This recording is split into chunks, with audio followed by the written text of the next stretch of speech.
Welcome back to the SMT Media Network. We're very glad that you guys could stop here for this video, take the time out to check out one of ours. So we salute you and we're glad to have you. Please do like and share and then subscribe for more videos. Don't forget to turn on the bell notifications so you never miss an upload from the SMT Media Network channel. All right, today we're going to discuss this game last night between the San Antonio Spurs and the LA Lakers. The Spurs pull off the victory, winning by a score of 132 to 119.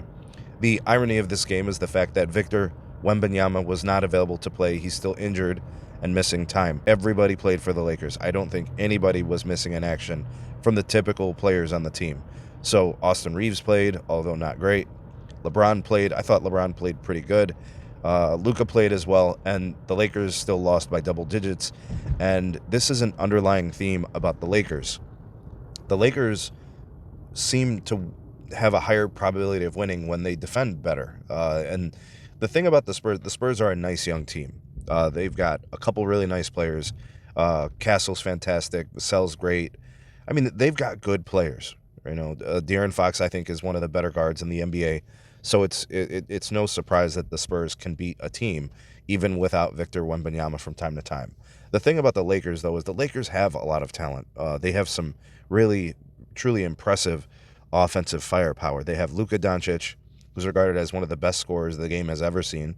If you ask, Stan Van Gundy, he's the best offensive player to ever play in the league. So you have that. Then you have Austin Reeves, who has really kind of come into his own as a player. And he's been great this year. He's been great when guys have missed time, like LeBron or Luka. He's really stepped up and done a lot of that heavy lifting. He plays within the system of the team, taking turns offensively, making things happen at the end of the shot clock when players can't create. He's been able to do that and provide offensive spark and scoring. But you think about the team and how they find success. When they play acceptable, passable, decent defense, they typically win. And the reason for that is offensively they're so good. They're good on that side of the ball. They just have to be average defenders, right? And I'm talking about team defense. It's not necessarily, having a bunch of lockdown guys. We're not talking about the OKC Thunder here. But if they adequately defend and get some stops, they're typically putting themselves in a position to win games. So I say all of that to say this. The LA Lakers will only go as far as their defense allows them to. I know for a fact that within that locker room, within those huddles and within those conversations that the LA Lakers are having, when we're talking about the message that's being sent from JJ Redick to his players, he's screaming defense, defensive accountability, defensive rotations, and defensive efforts. That's what he's telling them. The offense is fine. The offense is easy for the Lakers to get. Scoring points is not a problem. You have two of the top scorers in the NBA in Austin Reeves and Luka Doncic. And LeBron can still score for moments. He could still do some things from time to time. Look at what he just did the other night when he was able to hit some really clutch shots at the end of that game and score. Like he could still do that from time to time. So it's not, the offensive thing is not the problem.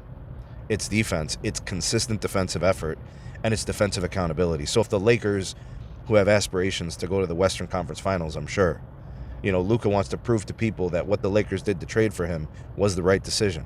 There's a lot of people that still doubt Luka as a winner, right? So he has something that he wants to prove. LeBron still wants to show that he's got it. Austin Reeves wants to prove that he's a good player. He wants to get paid, those kind of things. These guys have a lot to prove, and JJ Redick wants to win. Look, I say a lot of things about JJ Redick, and there's a lot of things I don't like about him, but I'm not going to question his desire to want to succeed or his desire to win. He clearly wants to prove that he is a worthy coach of a franchise like the Lakers, and he knows what he's doing. But they're only going to go as far as their defense allows them to. It is the X factor for the Lakers. How consistent can they be defensively in terms of effort and execution? They need to get team stops. And based on last night's effort, I mean, look at some of these statistics from last night's game against the Spurs. Look at the Spurs three-point shooting. It was 45%. That is a function of being open. If those threes are guarded and defended better, there's no way they're going to make 45%. That number is going to be much closer to 35%. And that makes a difference when a team is taking 30 three-pointers, right? That adds up over time. And also the rebounding. I know they lost the battle on the glass. They probably were not able to get as many offensive rebounds, and in the total rebounds, they probably, lost on that glass as well. So you've got to get stops, right? You got to make those defensive plays and efforts. And then to finish the stop, you got to get the rebound, right? So, the Lakers will only go as far as their defense lets them. The problem is not the offense. They've got the players for that, the firepower for that. It's going to be defensive effort. And they brought in Marcus Smart, and they got DeAndre Ayton, and they got Vando, and these guys that can play some defense. They just need consistent efforts from the rest of the guys, right? And Rui's not a bad defender at all. I don't want to say that, but it's honestly going to come down to Luka. It's going to come down to Austin Reeves and LeBron being able to defend their position. And from what I could tell, LeBron had a decent defensive effort last night. I think he had a few blocks. He got some rebounds. I think he had like 14 or 15 boards. So I don't want to point any fingers and say it was one particular player. But from a team defensive standpoint, it just wasn't there last night. And to not have Victor Wembanyama, that's a very winnable game for the Lakers. And in my opinion, being down 20-plus points at one point in the game, I just think that's unacceptable. Anyways, let me know what you guys think of the Lakers, their roster, and their defensive efforts.